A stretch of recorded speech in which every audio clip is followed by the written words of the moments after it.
In a quiet village nestled at the edge of a dense forest, there lived a young girl named Adara. Known for her kindness and beauty, Adara was loved by all who knew her. But she longed for something more than the peaceful monotony of village life. She dreamed of adventure and mystery, of a life beyond the forest. One fateful evening, as Adara gathered wildflowers at the forest's edge, a mysterious man appeared.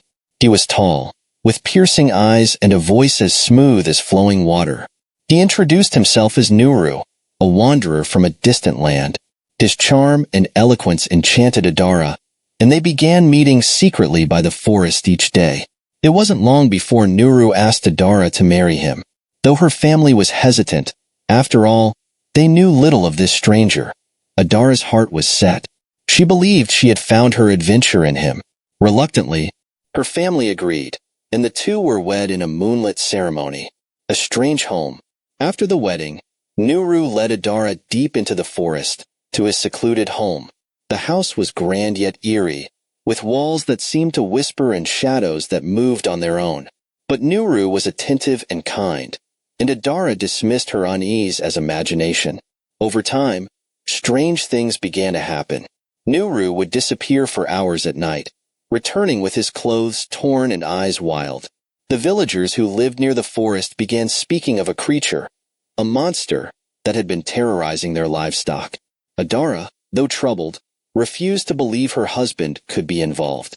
One night, unable to contain her curiosity, Adara followed Nuru into the forest.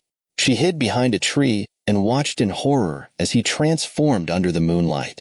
His body grew taller, his limbs twisted, and his face contorted into that of a grotesque beast with glowing red eyes. He roared into the night, shaking the very ground.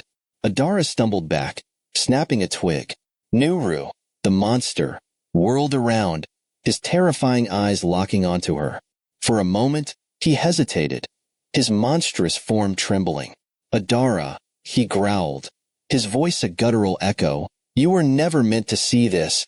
Terrified but determined, Adara stepped forward. What are you? She demanded. I am cursed, Nuru confessed. By day, I am a man. By night, I become this creature. I wanted to tell you, but I feared you would leave me. Love and sacrifice. Though shaken, Adara's heart ached for her husband. She sought the village elder, who was wise in matters of the supernatural. The elder revealed that Nuru's curse could be broken, but only through a great act of sacrifice. Adara would need to offer something she cherished most. Without hesitation, Adara agreed.